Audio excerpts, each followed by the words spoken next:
하나님 말씀은 사도행전 13장 1절부터 3절까지 안디옥 교회 교사들이라는 제목입니다. 오늘은 교회 절기상으로 성령 강림 주일입니다. 그런가 하면 우리 신광교회가 제정한 교사주일로 지키기도 합니다. 원래 교사주일이 지난주일이 됐어야 되는데 지난주일 전도주일 관계로 인해서 오늘 함께 지키게 됐습니다. 우리 교회의 다음 세대를 위해서 수고하시는 교사들을 위해서 기도와 격려를 많이 해 주시기를 바랍니다. OECD 38개국 가운데 한국은 출산율이 0.78명으로서 꼴찌를 수년 동안 유지하고 있습니다. 거기다가 자살률 1위입니다. 참 앞이 그렇게 밝지를 않죠. OECD 평균 출산율은 2.63명인데 우리는 0.78명이니까 그 절반도 되지 않습니다. 작년에는 출산아 수가 27만 2,400명, 이제 20만 명대로 떨어지게 됐습니다. 그래서 정부에서는 2018년부터 해마다 수십조 원씩 쏟아붓고 있지만 효과가 없습니다. 작년에는 저출산 문제 해결을 위해서 37조 6천억을 쏟아부었습니다. 그래도 출생률은 조금도 향상이 안 되고 좀 더 떨어졌습니다. 이러한 초저출산 시대로 인해서 교회 학교 학생들 수도 급속히 줄어들었습니다. 우리 교단만 해도 영유아부가 한 명도 없는 교회가 80%입니다. 그리고 아동부, 중고등부가 없는 교회가 40%가 넘습니다. 2030년이 되면 교회 학교가 90%가 없어진다고 합니다. 자, 이렇게 되어 간다면 교회도 나라도 어떻게 되겠습니까? 그래서 이런 시대에 우리 교회는 어떻게 해야 할까 하는 거죠. 우리는 시대를 좀 거슬러 보는 그런 눈이 필요합니다. 이 세대를 본받지 말라고 했지 않습니까? 하나님께서는 생육하고 번성하라고 말씀하셨는데 우리가 이 하나님의 말씀에 따라서 시대를 따라가는 것이 아니라 말씀을 따라서 우리 성도들은 아이를 낳을 수 있다면 많이 낳아야 돼요. 이때 낳아야 됩니다. 이때가 기회예요. 왜? 세상 사람들이 안 낳을 때 우리 성도들은 많이 낳아야 돼요. 그럼 빛을 볼 날이 와요. 그런데 세상 따라서 똑같이 이렇게 하면은 아무것도 안 되는 거죠. 그래서 우리가 성도들이 자녀들을 많이 낳아서 믿음으로 잘 키워내는 이것이 민족 복음화의 지름길이 될 수 있습니다. 세상 사람들 안 낳을 때 우리 성도들이 많이 나오면 그만큼 믿는 사람들이 늘어날 것이고 그렇게 될 때 오히려 더 민족 복음화의 지름길이 되는 거죠. 그리고 우리 교회 교육의 방향도 소수 정예화로 전향을 해서 어릴 때부터 철저한 예수님의 제자가 되어 가도록 만들어야 합니다. 그래서 이들이 사회에 나가서 지도자가 되고 선한 영향력을 끼쳐서 나라의 제도적인 부분도 또 기독교 문화를 바탕으로 만들어 갈 수 있도록 해야 하는 것입니다. 그리하지 아니하면 날로 악해져 가는 이 사탄의 세력에 우리가 대처할 수가 없습니다. 다니엘 한 사람의 선한 영향력은 바벨론과 페르시아 대제국의 임금으로 하여금 하나님을 선포하도록 만들었습니다. 어릴 때부터 신앙의 인재를 길러내야 하는 이유가 바로 여기에 있습니다. 한국교회도 초기에 선교사들이 들어와서 우리나라에서 뭘 했느냐? 제일 먼저 학교를 세우고 병원을 세우면서 교육 사업에 뛰어들었습니다. 그래서 나라의 인재를 길러낸 것입니다. 정치, 사회, 경제, 문화 모든 부분에서 여러 인재들을 많이 길러냈습니다. 그래서 건국 초기에서부터 나라의 지도자들이 대부분 다 기독교 신자들이었어요. 이렇게 믿는 사람들의 그 선한 영향력이 컸었는데 지금은 참 너무나도 많이 아쉬운 그런 것이죠.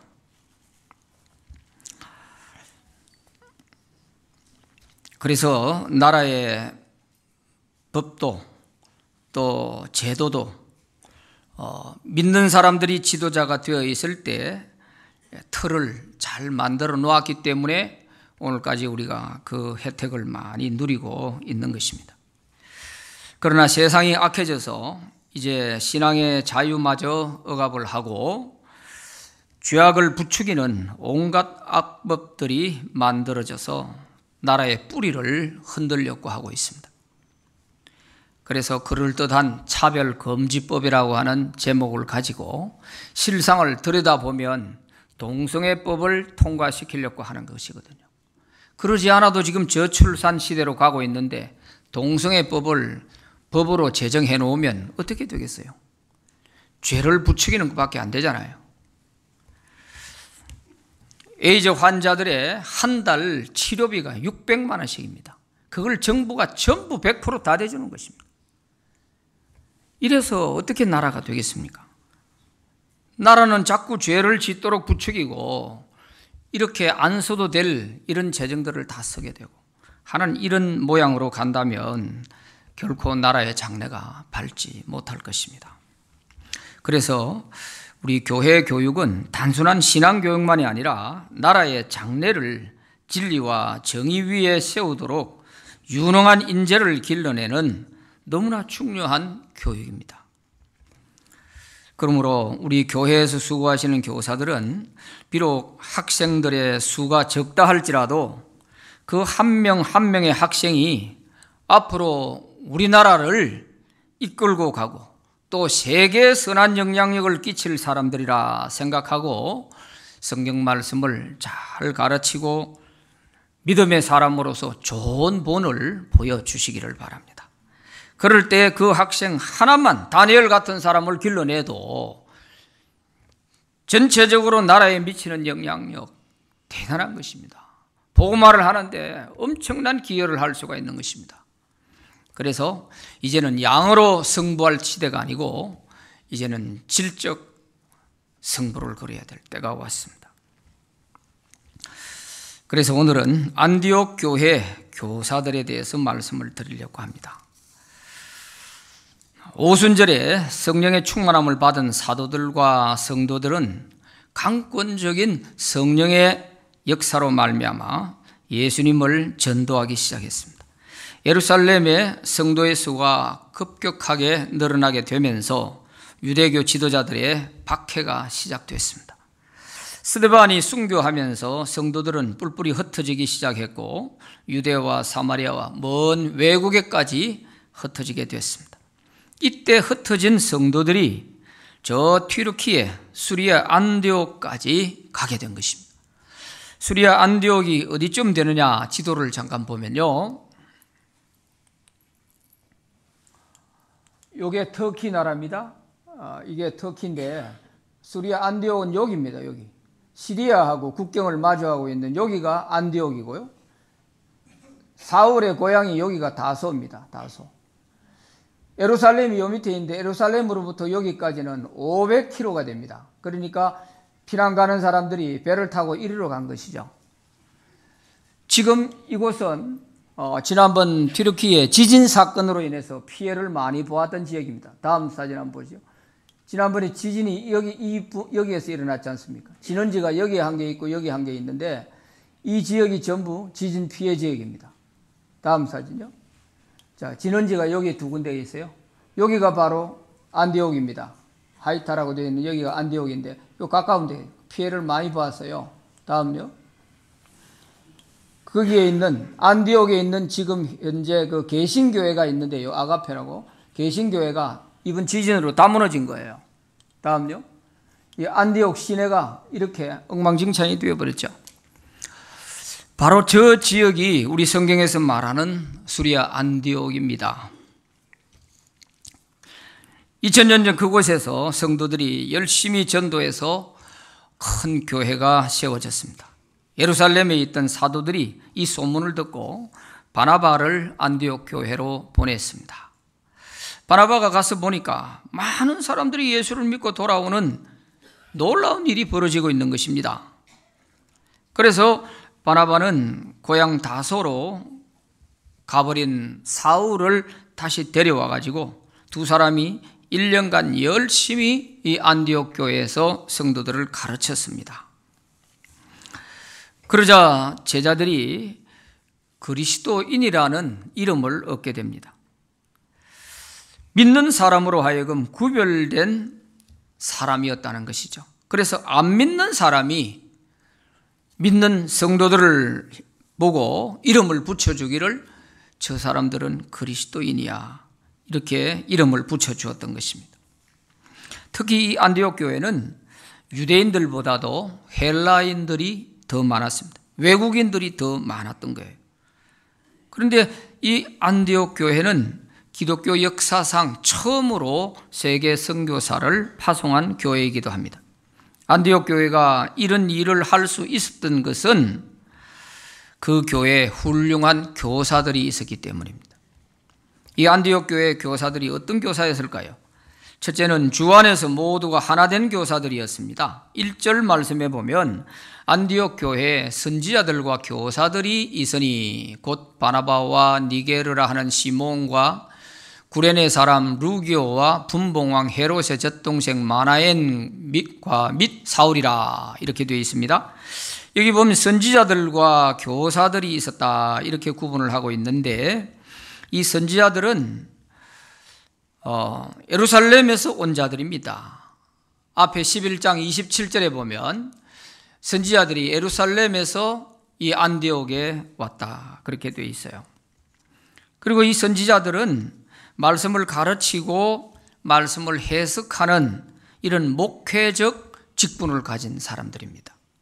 그런 반면에 교사들은 가르치는 은사를 받아서 하나님 말씀을 가르치기만 하는 자들이었습니다. 그런데 오늘 여기에 나와 있는 사람들을 보면 누가 선지자고 누가 교사인지 분별이 안 되어 있기 때문에 알 수가 없어요. 그러나 이들은 다양한 신분을 가지고 있으면서도 모두가 한마음 한뜻으로 안디옥 교회를 섬기는 그런 사람들이었습니다. 한 사람씩 보면 그 바나바는 구브로 출신의 유대인입니다. 그런가 하면은 시몬, 니게르라 하는 시몬과 이렇게 되어 있는데, 니게르라는 말은 니그로라는 말에서 온 거죠. 그러니까 니그로, 검다는 뜻입니다. 그리고 흑인이죠. 이 시몬은 흑인입니다. 또 루기오는 아프리카 사람이에요. 구레네 사람 루기오, 이렇게 되어 있는 거 보면 이 사람은 아프리카 출신입니다. 또 헤롯의 젖동생 마나엔, 헤롯이 왕 아닙니까? 그러니까 왕족이죠. 그리고 기독교를 박해하다가 유대교에서 기독교로 개종한 사울, 너무나도 다양하고 특색 있는 이런 사람들이 안디옥 교회의 지도자들로, 교사로 이렇게 섬기고 있었습니다. 그럼에도 불구하고 이 다양한 신분을 가지고 문화도 뭐 다 다른 그런 곳에서 살았던 사람들이 주 안에서 모두가 하나가 된 것입니다.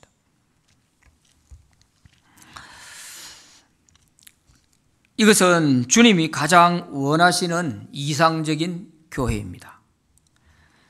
예루살렘 교회는 유대인 중심의 교회였어요. 그래서 헬라파 유대인들과 히브리파 유대인들이 자주 다투기도 하고, 또 심지어는 사도들 자신들부터도 이방인들이 예수 믿고 구원받는다는 것은 기대를 하지 않았던 사람들이에요. 이랬던 예루살렘 교회이기 때문에 주님이 보실 때에는 그게 바람직한 교회가 아니었어요. 그러나 오히려 박해로 인해서 멀리 이렇게 흩어졌던 성도들 가운데 이 안디옥에 세워진 교회는 그야말로 다양한 인종들이 모여서 이렇게 주님을 섬기는 교회였지만 주 안에서는 모두가 하나가 돼서 한 마음으로 주님을 섬기고 이 복음을 전하는 이런 이상적인 교회였던 거예요. 그래서 가장 이상적인 성경의 교회는 바로 이 수리아 안디옥 교회입니다. 그래서 하나님은 날마다 구원받는 사람들을 보내주셔서 큰 교회를 이루게 됐던 것입니다. 교회는 예수 안에서 모든 것을 초월해서 하나가 될 수 있어야 됩니다. 인종도, 피부 색깔도, 언어도, 그 어떤 것도 그리스도 안에서는 차별이 있을 수가 없어요. 헬라인도 유대인도 어떤 사람도 다 차별이 있을 수가 없어요. 모두가 다 한 마음으로 우리가 주 안에서 하나님을 섬길 수 있는 이런 교회가 되어야 되는 것입니다. 이런 교회에 주님이 복을 주시는 것이죠. 바로 교사들이, 지도자들이 이렇게 구성이 되어 있고 이렇게 이끌어갈 수 있는 교회니까 그 교회의 모든 분위기나 방향이 그리 될 수밖에 없죠. 정말 주님이 기뻐하시는 그런 교회가 될 수 있었던 거예요. 두 번째는 금식하며 기도하는 교사들이었습니다. 오늘 본문 2절에도 보면 주를 섬겨 금식할 때에 라는 말이 있고 3절에도 보면 이에 금식하며 기도하고 하는 이런 말씀들이 있습니다. 안디옥 교회 교사들은 기도를 많이 하는 교사들이었습니다.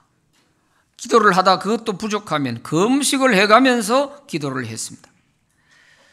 그러기에 안디옥 교회는 성령의 은사를 받은 사람들이 많았고 또 주님을 바르게 섬길 수 있는 봉사자들이 많이 나오게 됐던 것이죠. 특히 하나님의 뜻을 바로 알고 전해야 하는 선지자들이나 영혼을 가르치는 교사들은 기도하지 않고는 할 수가 없는 것입니다. 그래서 안디옥 교회 교사들은 기도를 많이 했고 금식까지 하면서 기도했습니다. 그러니 교회가 영적으로 살아있는 교회가 되었습니다. 그래서 날마다 구원받는 사람들이 늘어나게 되는 것입니다. 기도는 영적 전쟁에서 가장 큰 무기가 됩니다. 기도 없이는 사탄을 이길 수가 없는 것입니다. 특히 교회의 직분자들은 자기가 맡은 직분을 감당하기 위해서는 기도를 많이 해야 합니다. 기도하지 않고 몸만 가지고 하려고 하다 보니까 어려운 문제가 자꾸 생기는 것입니다. 사탄이 그냥 두지 않기 때문입니다. 하나님이 기뻐하시는 일을 하려고 하면 사탄은 어떻게 해서라도 그 일을 방해하려고 합니다. 그래서 기도해야 하는 것이죠. 우리는 기도를 많이 함으로써 사탄을 이기는 능력 있는 마지막 때의 성도들이 되시기를 바랍니다. 특히 학생들의 영혼을 맡은 교사들은 매일 기도해야 합니다. 학생들의 이름을 하나하나 불러가며 기도할 때 그 학생들의 영혼을 지킬 수 있는 파수꾼 같은 교사가 될 수 있습니다. 교사는 학생들의 영혼을 지키는 목자지 않습니까? 그래서 기도로 영혼을 지키는 파수꾼이 되어야 하는 것입니다. 그러지 않을 때 학생들을 사탄이 다 끌고 가버리는 것이죠. 그 주일날 아침에 와서 보고 왜 얘가 안 나왔을까? 그건 이미 늦은 거죠. 이미 영적 전쟁에서 기도하지 않을 때는 패배한 거예요. 또 장년들 또 새신자들에 대해서는 기도를 해야 됩니다. 우리가 지난 주일에 하나님 많이 보내주신 새신자들이 있는데 이들을 위해서 구역과 기관에서 많은 기도가 필요합니다. 그래야 예수를 영접하고 하나님의 자녀가 됐지만 아직까지 정말 어린아이 갓나 안아서 아직 엄마 아빠도 부르지 못하는 그런 영적 상태란 말이죠. 그러니까 그들을 위해서 기도하지 않을 때 그냥 그 사람들은 어린애에 낳아서 길거리에 내버려 놓는 것과 똑같은 현상이 되는 것입니다. 그래서 그들을 위해서 기도를 많이 해야 되고 또 구역과 기관에서는 또 인도자들은 그분에게 기도를 할 수 있도록 가르쳐줘야 돼요. 기도가 어려운 것이 하나도 없지 않습니까? 아이가 말을 배우면 제일 먼저 엄마 아빠 소리부터 먼저 하듯이 이제 예수님을 영접하고 하나님의 자녀로 막 태어났으니 그들이 하나님에 대해서 하나님 아버지 하고 기도를 어렵게 생각할 것 없이 대화하듯이, 자식이 아버지와 대화하듯이 그렇게 한마디 한마디 해나가는 것이 기도다 하고 이것을 가르쳐 줘야 되는 거예요. 그래서 그 사람들이 기도가 트일 때 비로소 하나님과 교제가 이루어지게 되고 하나님의 보호를 받을 수가 있는 거예요. 그러지 않으면 그저 일회용으로 한번 왔다 가시는 그것으로 끝나고 말 것입니다. 이것은 우리가 영혼에 대한 너무나 무책임한 그런 자세가 될 것입니다. 그래서 한번 데려오는 것으로 끝나지 말고, 데려왔으면 그 영혼이 예수를 영접했는데 그 영혼을 그냥 버려두어서 되겠냐, 그런 마음으로 우리가 그들에게 기도를 할 수 있도록 가르쳐주고, 또 영적인 하나님의 말씀을 들을 수 있도록 성경에 대해서도 알려주고, 또 예배를 통해서 말씀을 들을 수 있도록 이것을 잘 연결시켜 나가야 비로소 한 사람 한 사람 그들이 하나님의 자녀로 자라게 될 것입니다. 기도는 영혼의 호흡이기 때문에 숨을 쉬지 않고 살 수는 없는 것이죠. 그래서 그들에게 무엇보다 제일 시급한 것이 기도하도록 가르쳐 줘야 돼요. 이제 너 지난주에 와서 예수님을 영접했으니까 이제 너 하나님의 자녀야. 그러니까 기도하면 하나님이 응답해 주시는 거야. 이제 기도 한번 해봐. 이것이 무엇보다 필요한 것입니다. 교육자들이 진행하는 성경 공부반에 들어오면 이것을 체계적으로 아주 잘 가르쳐 줄 수가 있는데, 성경 공부반에 들어오질 않기 때문에 참 안타깝게 짝이 없는 거예요. 그러나 손이 닿을 수 있는 사람은 그분들을 인도한 인도자들이고, 또 그분이 속해 있는 구역과 기관에서 그들을 도와줄 수밖에 없는 것이죠.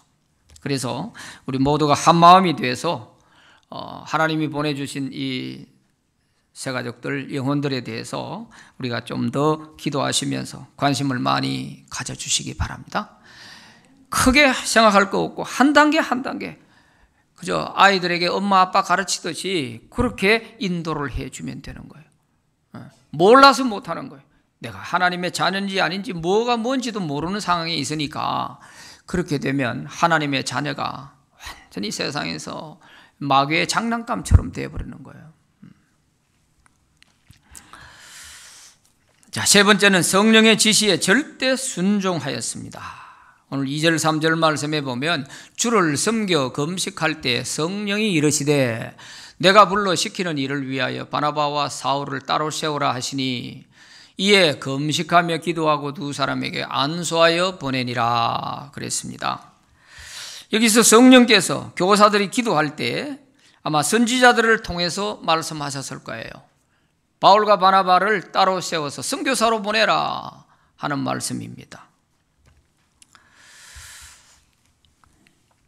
그러자 안디옥 교회 교사들은 그게 쉬운 일이 아니잖아요. 그래서 금식을 하면서 기도했습니다. 그리고 하나님의 뜻을 바로 알고 바울과 바나바를 선교사로 보내게 됩니다. 그런데 이 바나바와 사울은 이 안디옥 교회의 가장 핵심적인 담임 목회자와 같은 역할을 했습니다. 그런데 이 사람을 속 빼가지고 선교사로 보내라 이렇게 성령께서 지시를 하시니 이걸 순종하기가 쉽지 않잖아요. 아무리 이들이 성령이 충만하고 대단한 교사들이라 할지라도 여기에 순종하기가 쉽지 않을 거예요. 왜냐하면 우리 안디옥 교회에 이렇게 많은 성도들은 어떻게 하라고 이분들을 선교사로 보내라고 합니까? 이런 말이 나올 법한데 한 사람도 그런 말을 하는 것이 없고, 오히려 그것이 이해가 안 되니까 그냥 기도해서 안 되니 금식을 하면서 기도를 하고, 그래도 이게 하나님의 뜻이 분명하다고 생각되니까 순종하고 바나바와 바울을 선교사로 보내게 되는 것입니다. 이렇게 성령이 충만하고 기도 많이 하는 사람들의 특징이 뭐냐면 하나님의 말씀에 순종하는 것입니다. 순종은 성령 충만하지 않으면 순종이 안 돼요. 성령 충만이라는 것이 뭐냐 하면 성령께서 나를 완전히 사로잡아서 내가 내 마음대로 할 수 있는 것이 하나도 없는 상태, 이 상태를 두고서 성령 충만이라고 하는 거예요. 쉽게 얘기하면 우리는 성령 충만하면 뭐 알아듣지도 못하는 방언이나 하고 말이요, 뭐 헬리콥터나 돌리고 하는 이런 게 아닙니다. 그게 성령 충만한 것이 아니에요. 성령 충만은 내가 내 스스로 생각 하나 하는 것도 조금만 나쁜 생각하면 금방 하나님이 나를 깨달을 수 있도록 만들어주시고, 조금만 행동 잘못하면 금방 하나님이 제재를 하시고 알게 하시고, 내가 할 수 있는 게 아무것도 없어. 이럴 정도로 성령이 나에게 간섭하시고 나를 딱 붙잡고 있는 상태를 가리켜서 성령 충만한 상태라고 하는 거예요. 글자 그대로 하면 성령으로 가득 차 있다 이런 뜻이에요. 풀 가득 차 있다. 그러기에 성령 충만한 사람은 절대적으로 하나님의 뜻에, 하나님 말씀에 순종하는 것으로 나타나는 거예요. 이 안디옥 교회 교사들의 모습이 그렇게 기도 많이 하고 성령 충만한 사람들인데, 이 사람들이 그 성령 충만함이 무엇으로 나타나느냐? 하나님의 말씀에 순종하는 것으로 나타나는 거예요. 얼마나 어려운 일입니까? 자기 교회 그 수많은 영혼들을 책임지고 이끌고 있는 그 핵심적인 목회자를 속 빼가지고 선교사로 보내라, 이렇게 한단 말이에요. 그러니까 그래도 하나님의 뜻이라면 그렇게 해야지. 왜? 교회의 주인은 주님이시고, 이 사람들을 선교사로 보내라 할 때 보내면 이 교회는 주님이 또 이끌어 가시는 방법이 있겠지. 이걸 믿고 교회의 주인됨을 인정할 때 가능한 거예요, 그게. 그만큼 성령 충만하고 기도 많이 하던 교사들이었기에 그렇게 순종하고 바나바와 바울을 선교사로 보낼 수가 있게 됐던 것입니다. 그러므로 우리가 복을 받으려면 성령 충만함을 받아야 돼요. 우리 믿는 사람에게 있어서 가장 큰 복이 성령의 충만함을 받는 것입니다. 성령 충만함보다도 더 큰 복은 우리 믿는 사람에게 없어요. 우리는 그저 뭐 내 하는 일이 잘 되고 내 바라는 소원이 이루어지고 뭐 사업이 좀 잘 되고 건강이 회복되고 이것이 제일 큰 복이라고 생각하지만 아니에요. 성령 충만함을 받으면 이 모든 것들은 다 해결되는 법이에요. 이 모든 것들은 다 따라오게 되어 있고 다 해결될 수 있는 거예요. 그리고 복을 받는 가장 지름길이 성령 충만함을 받는 거예요. 왜냐? 성령 충만함을 받으면 하나님 말씀에 순종이 되기 때문에 복은 순종으로 받지 않습니까? 구원은 믿음으로 받지만 복은 순종으로 받는 거예요. 그러니까 내가 순종이 안 되던 내가 하나님 말씀에 순종이 되니까 복을 받는 것이죠. 그래서 성령 충만함보다도 더 큰 복이 없다 하는 말씀을 드리는 것입니다. 교사들은 특히 성령 충만함을 받아야 됩니다. 성령 충만함을 받을 때 기쁨으로 교사직을 감당할 수 있습니다. 그래서 기도도 더 많이 하게 되고 영혼을 사랑하는 마음도 뜨겁게 일어나게 되고 내가 교사하고 있다는 이 자체가 너무 행복한 것입니다. 이런 교사가 될 수 있는 거예요. 성령 충만하면 이렇게 되는데 성령이 충만하지 못하고 마지못해 하는 교사가 되면 그렇게 힘들 수가 없어요. 그렇게 힘들 수가 없어요. 그런 마음으로 학생들 앞에 서서 가르치려고 하다가 보면 학생들 시험 들게 만들고 상처 줄 수가 있어요. 왜? 귀찮은데요. 애들이 예미고 하면 귀찮은데. 그럴 때는 교사를 내려놓고 빨리 내 영적인 상태부터 빨리 회복을 해야 돼요. 그리고 학생들 앞에 서야 되지. 가르치는 사람이 영적 상태가 병들어 있는 상태에서 아이들을 가르치려고 하다 보면 아이들 병들게 할 수 있습니다. 그럴 때는 한 번 잘못되면 영영 돌아오지 않고 세상으로 나가버릴 수가 있어요. 선생님들에게 미치는 받는 영향이 너무너무 큰 것입니다. 너무 커요.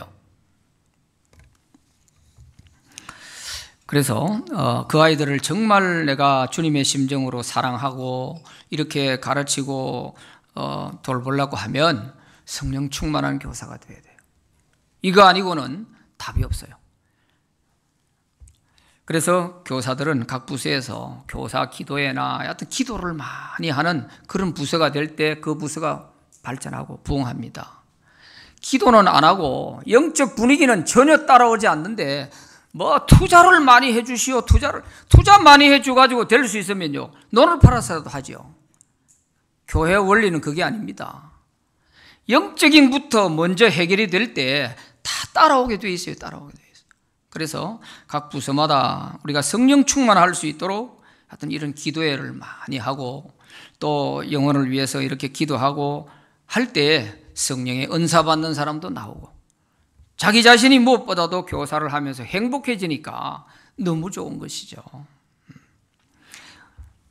이거를 등한시하고 다른 것을 가지고 뭘 해보려고 하는 것은 다 의미가 없습니다. 제가 지난 5월 15일 날 제자들이 사은회를 하겠다고, 스승의 날이니까 사은회를 하겠다고 해서 연락을 받고 해운대 호텔로 갔습니다. 갔더니만은 한 13명 제자들이 모였어요. 그 제자들이 어느 제자들이냐 하면은 제가 교육 전도사를 처음 할 때 만났던 그 학생들이었어요. 2년 동안 그 학생들과 함께 지냈습니다. 저도 교육 전도사로 처음 하니까 저도 첫사랑을 다 쏟았고 그 아이들도 한참 그 예민한 사춘기 시절 그 진로를 결정해야 할 그 시절 고등부 때 저를 만나가지고 함께 이제 신앙생활을 했던 것인데 그 2년이 자기들의 평생에 잊혀지질 않는다는 거예요. 학교 선생님들은 이름도 기억이 안 나는데 교회에서 그때 고등부 시절 2학년 3학년 때 전도사님하고 같이 지냈던 이거는 잊혀지질 않습니다. 그러면서 자기들이 어떻게 연락되는 사람끼리 이렇게 연락을 해서 그 한 13사람이 모였었어요. 그런데 보니까 거기는 지금 이제 군대에 가가지고 육군사관학교 졸업하고 대령으로 예편을 입은 9월 달에 예편하는 사람도 있고 아직도 ROTC 출신으로 가가 대령으로서 또 올해 안에 또 예편할 사람도 있고 뭐 중소기업 또 사장도 돼 있고 뭐 여러 방면에서 다양하게 다들 안수집사, 권사 뭐 이렇게 다 되어 있어요. 그 군대에 있으면서 그 영광급으로서 장로 되기가 어렵지 않아요. 늘 옮겨 다니니까. 그런데도 안수집사로서 지휘관으로서 뭐 전도를 하면은 그 뭐 얼마나 좋아요. 그렇게 다 열심히들 하고 있는 걸 봤어요. 정말 사람을 이렇게 영적으로 키워낸다는 게 이렇게 보람된 일이구나. 너무너무 저도 행복하고 기뻤어요. 그러면서 여름 수련회 할 때 그때 제가 이 얘기를 했더니 목사님 그걸 다 기억하십니까? 그래. 근데 내가 첫사랑이기 때문에 너희들 기억한다. 보니까 나하고 같이 늙어가요. 그때 제가 이제 한창 30대였으니까 초반이었으니까요. 그래서 우리가 열정과 모든 사랑을 다 쏟아놓는 만큼 그 열매는 하나님이 다 맺게 하시는 거예요. 그 당시 제가 교육 전도사로 있고 자기 그 학생들 담임 선생 했던 교회 학교 담임 선생 했던 그 당시 집사님이었어요. 그분도 어떻게 했는데 84세가 됐더라고요. 그분도 연락을 해서 모시고 오셨어요. 그렇게 뵈니까 얼마나 좋던지요. 그래서 지금 우리 교회 학교 선생님들도 여러분들이 쏟아놓는 그만큼 그렇게 그 아이들이 잘 자라게 되고 막 평생 잊을 수 없는 그런 하나님의 사람들로 성장하게 될 것입니다. 희망을 포기하지 마시고 꿈을 가지고 지도를 해줘야 돼요. 앞으로 너는 이렇게 자라서 이런 일 좀 했으면 좋겠다. 그저 맨날 연예인 된다 소리 하지 말고 애들이 정말요 TV 맞추다 보니까 그렇게 되는 거 아니에요. 너는 앞으로 봐라. 교회를 위해서 해야 할 일이 너무 많아. 우리 믿는 사람으로서 이런 부분들을 좀 해야 돼. 나라 꼴이 이게 뭐냐. 이런 부분들에 대해서 구체적인 꿈을 좀 제시도 해주고 그럴 때 자기들이 그걸 비전으로 품고 하게 될 거 아니겠습니까?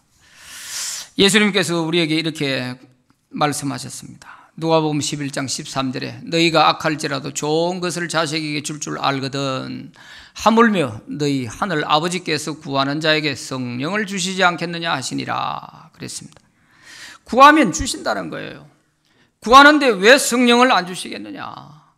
그러니까 우리가 간절히 기도하는 가운데 성령 충만 받아서 이 시대적 사명을 잘 감당하는 그런 교사들이 되시기를 바랍니다. 사도 바울도 우리에게 권면합니다. 갈라디아서 5장 16절 17절 말씀에 내가 이르노니 너희는 성령을 따라 행하라 그리하면 육체의 욕심을 이루지 아니하리라. 육체의 소욕은 성령을 거스르고 성령은 육체를 거스르나니 이 둘이 서로 대적함으로 너희가 원하는 것을 하지 못하게 하려 함이니라 그랬습니다. 우리가 예수를 영접하게 되면 성령이 우리 안에 계시기 때문에 이제는 내가 내 마음대로 살려고 하면 되는 일이 없습니다. 왜냐하면 내 안에 계신 성령께서는 나를 하나님의 뜻대로 이끌어 가시려고 하는데 내 인간적인 생각은 내 욕심대로 살려고 한단 말이에요. 이 두 가지가 계속 갈등을 일으키면 되는 일이 하나도 없어요. 바로 그 말씀입니다. 육체의 소욕은 성령을 거스르고 성령의 소욕은 육체를 거스르가지고 아무것도 안 된다는 거예요. 그래서 일단 우리가 예수를 믿고 살려고 하면 이제는 성령의 지시에 민감하고 성령을 따라 살아가야 되는 거예요. 그러면 내 인생의 모든 부분은 하나님이 책임을 져 주시는 것입니다. 우리의 실패의 이유도 성령의 지시를 자꾸 무시하고 성령이 이끄시고자 하는 그거를 완전히 무시하고 내 뜻대로 하려고 하다가 실패하는 거예요. 그래서 우리는 전적으로 성령 충만 받아서 하나님의 뜻을 따라 살면서 승리하는 그런 저와 여러분들 다 되시기를 바랍니다. 기도드립니다. 하나님 아버지 감사합니다.